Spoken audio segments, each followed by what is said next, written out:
다음으로 개발 환경 정의에 대한 부분을 살펴보겠습니다. 그러면은 앞에서 개발 환경이 무엇인지에 대해 살펴봤는데, 그럼 이 개발 환경을 어떻게 구성을 해야 되는지에 대한 부분들을 알아야겠죠. 본 강의에서는 먼저 하드웨어에 대한 부분들을 여러분들에게 알려드리려고 해요. 저는 개발 환경 구성을 위해서, 소프트웨어 개발을 위해서 맥북 프로 16인치를 사용을 하고 있고요. 아키텍처는 ARM64 아키텍처를 해당 PC에서는 가지고 있습니다. CPU 코어는 10개, 램은 64GB를 가지고 있고요. 이런 하드웨어를 기반으로 C++ 개발 환경을 구축하기 위해서 저는 소프트웨어는 OS는 네이티브 OS로는 macOS 13을 사용을 할 거고요. 이걸 기반으로 개발 환경 정의를 해보겠습니다. 먼저 앞에서 말씀드린 것처럼 네이티브 OS는 macOS 13을 사용한다고 했고요. 여러분들에게 제가 본 강의 서두에서 macOS뿐만이 아니라 우분투에 대한 부분도 어떻게 개발 환경을 셋업해야 되는지 알려드린다고 했잖아요. 그래서 가상 환경, 가상 OS를 사용할 겁니다. 이 가상 OS로는 우분투 22.04 버전을 사용할 겁니다. 랭귀지는 저희가 C++ 코어 개발 환경 설정이라는 강의를 듣고 있기 때문에 당연히 C++에 대한 부분이겠죠. 이것을 컴파일하기 위한 컴파일러는 하나를 사용해도 되긴 하는데 저는 두 개를 사용하려고 해요.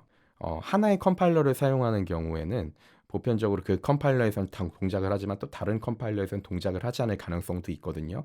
그래서 좀 더 이 소스 코드가 리저너블하고 문제가 없는지 무결점을 확인하기 위해서 저는 GCC와 클랭이라는 두 개의 컴파일러를 사용할 겁니다. 다음으로는 빌드 시스템으론 C++에 여러 가지 빌드 시스템이 있지만 가장 많이 사용하는 CMake라는 빌드 시스템을 사용할 거고요. 마지막 버전 관리 시스템 Git과 GitHub라는 걸 사용할 건데 GitHub를 좀 더 쉽게 사용하기 위해서 GitHub CLI라는 소프트웨어도 설치를 할 예정입니다. 마지막으로 이 개발 환경에서 좀 더 개발을 편하게 하기 위해서 코딩 폰트에 대한 부분도 본 개발 환경에 셋업을 할 거예요. 이 개발 환경을 다 엮어주려면은 통합 개발 환경이 필요하다고 했죠. 저는 이 통합 개발 환경으로는 비주얼 스튜디오 코드 라는 걸 사용을 할 거고요. 이 비주얼 스튜디오 코드에서 C++ 개발 환경을 위해서 클랭이라는 것을 사용해서 클랭 컴파일러와 연결을 해서 보다 사용하기 편하게 만들 것입니다. 그래서 개발 환경에 대한 정의를 해보려고 하는데요. 하드웨어는 아까 보여드린 것과 동일하고요. 소프트웨어에 대한 개발 환경 정의는 OS는 네이티브 OS로는 macOS 13 버전을 사용하고 버추얼 OS로는 우분투 22.04 LTS 버전을 사용할 겁니다. 그러면 랭귀지로는 C++인데 C++ 스탠다드 17에 맞는 랭귀지 버전을 사용을 할 거고요. 그러면 컴파일러는 클랭과 GCC를 사용할 건데 각각 OS에 종속되는 형태로 라스티시티 릴리즈 버전을 사용할 겁니다. 빌드 시스템으로는 CMake를 사용할 건데 마찬가지로 라스티시티 릴리즈 버전을 사용할 거고요. VCS로는 GitHub과 GitHub CLI를 사용할 건데 얘도 마찬가지로 라스티시티 릴리즈 버전을 사용할 겁니다. IDE로는 VS 코드 마찬가지로 버전은 라스티시티 릴리즈 버전을 사용할 겁니다. 그래서 여러분들이 추후에 뭐 회사에서나 아니면은 개인 개발을 할 때 아니면 오픈 소스 컨트리뷰션 같은 걸 할 때 이 개발 환경에 대한 기술을 하는 게 되게 중요해요. 개발 환경의 기술을 할 때 꼭 필요한 부분은 소프트웨어와 하드웨어에 대한 거를 각각 기술하는 건데 사실 하드웨어에 대한 건 좀 옵셔널 하고요. 하드웨어에서 꼭 알려야 되는 부분은 그 하드웨어의 칩셋으로 어떤 아키텍처가 사용됐는지 ARM인지 아니면 AMD인지 뭐 이런 부분에 대한 거에 따라서 소프트웨어의 그 컴포넌트들과 동작하는 내용들이 상당히 달라지게 되거든요. 그래서 그 부분에 대한 거를 꼭 기술을 해 주셔야 되고요.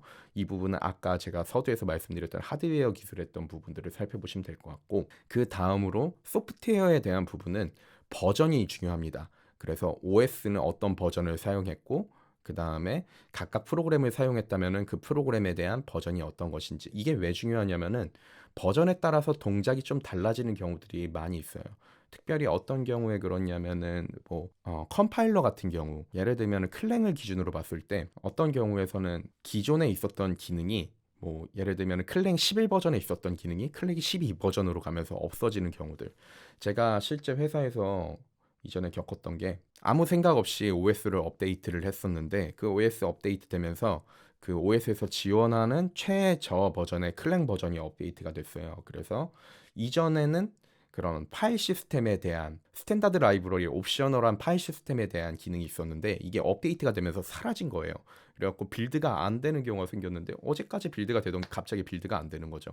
그래서 뭐가 문제일까 하다가 제가 OS 버전을 업데이트한 걸 기억하고 그 컴파일러에 대한 내용을 업데이트에 대한 내용을 기술하고 있는 사이트로 돌아가서 그 어떤 게 업데이트가 됐는지 찾아봤는데 업데이트가 되면서 기존에 있었던 그런 라이브러리 모듈이 사라진 거를 확인하고 그 라이브러리 모듈을 다시 적용할 수 있게끔 소프트웨어 전체를 업데이트했던 기억이 있습니다. 그래서 소프트웨어에 대한 그 사용하는 프로그램에 대한 그런 버전 기술은 상당히 중요한 부분이고요. 지금 여기서는 저는 특정한 버전을 설치하는 것들을 여러분들에게 제공하지는 않기 때문에 라스티스 릴리즈 버전에 대한 거를 가지고 다 버전을 기술해놨는데 만약에 여러분들이 나중에 회사에서 일을 하게 된다면은 그 특정 버전에 대한 소스 빌드를 통해 가지고 버전을 유지하고 그 버전 이외 것들에 대한 거는 지원을 하지 않는 것들이 상당히 중요한 이슈일 수 있습니다. 그래서 개발 환경 정의를 할 때는